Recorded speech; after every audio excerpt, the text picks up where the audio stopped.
আসসালামু আলাইকুম। আপনাদের সবাইকে হাফ মিনিট রেসিপির পক্ষ থেকে শুভেচ্ছা অভিনন্দন। আর আজকে আমার রান্নাটা হলো ব্যাচেলর ভাইয়া আপু এবং স্টুডেন্টদের জন্য যারা সময়ের অভাবে রান্না করতে পারেন না, অল্প সময়ে যারা তাড়াতাড়ি রান্না করতে চান তাদের জন্য এই পুষ্টিকর খাবারটি।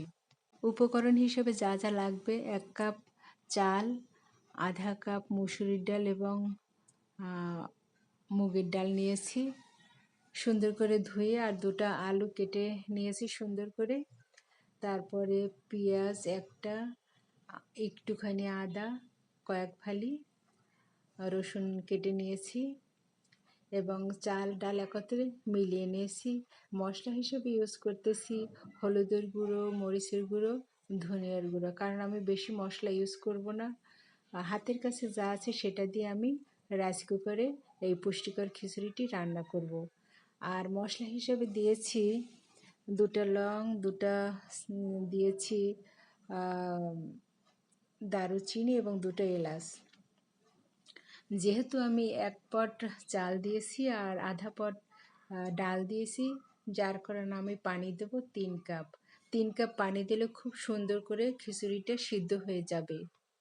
প্রয়োজন মতো তেল দিয়েছি, সয়াবিন তেল। এরপর সুন্দর করে নাড়াচাড়া করে রাইস কুকারে বসিয়ে দেব। আস্তে আস্তে হতে থাকবে আর আমি অন্যান্য কাজ করতে থাকব। এটা হচ্ছে আমার বাবলি সোনার জন্য রান্না করা উদ্ভাবিত আমার পদ্ধতি। আমি প্রথমেই রান্না করেছি, প্রথমেই আমার বাবলি সোনা খেয়ে খুব ভালো বলছে। এরপর আমি রাইস কুকার অন করে দিলাম। আর রাইস কুকারে রান্না করলে মূলত এটা পড়ে না, এটা একটা খুব ভালো দিক।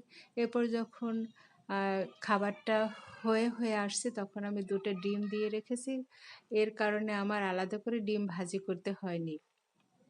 ডিমটাও খুব সুন্দর করে সিদ্ধ হয়ে গেছে। আমার তো ভীষণ খেতে লোভ লাগছে এবং মুখে সমুদ্রের ঢেউয়ের মতো পানি এসে গেছে, এত সফট হয়েছে। দেখুন, এভাবে যদি আপনারা রান্না করেন, যে কেউ রান্না করতে পারবেন, যার কারণে আপনাদের ভালো লাগবে, মনে হবে যে প্রতিদিন চড়ুই ভাতি করছেন। আর এই খাবারটা আর একটু মুখরোচক করার জন্য আমি যা যা করেছি, আমার বাবলি সোনার বাগানের চেরি টমেটো ছিল, সেই চেরি টমেটো দিয়ে আমি সুন্দর করে একটা কি বলবো, সসের মতো তৈরি করেছি। এটা আর কিচ্ছু না, শুধু একটু টমেটো, পেঁয়াজ, একটু শুকনো মরিচ আর একটা কাঁচামরিচ, একটা শুকনো মরিচ নিয়ে সুন্দর করে চটকে নিয়েছি, কারণ চটকে নিলে ভীষণ ভীষণ খাবারটা ভালো লাগে। আর যেহেতু ছাদ বাগানের চেরি টমেটো, আমি তো আসলে লোভ ধরাতে পারিনি আমি কখন খাবো। আমার বাবলি সোনা অবশ্য টেবিলে এসে গেছে, এখন আমার খাবার সময় হয়ে গেছে। আমি খুব মিস করছি আমার ময়না পাখিদের।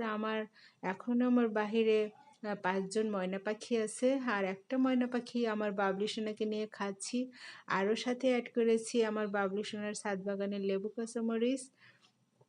দেখুন, এখন পরিবেশন করে দেখাচ্ছি।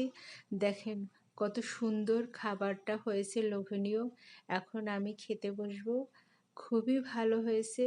আর ব্যাচেলর ভাইয়া আপুরা আর যারা স্টুডেন্ট আছেন তারা অবশ্যই রান্না করে খাবেন। সবাই ভালো থাকবেন, সুস্থ থাকবেন। আল্লাহ হাফেজ।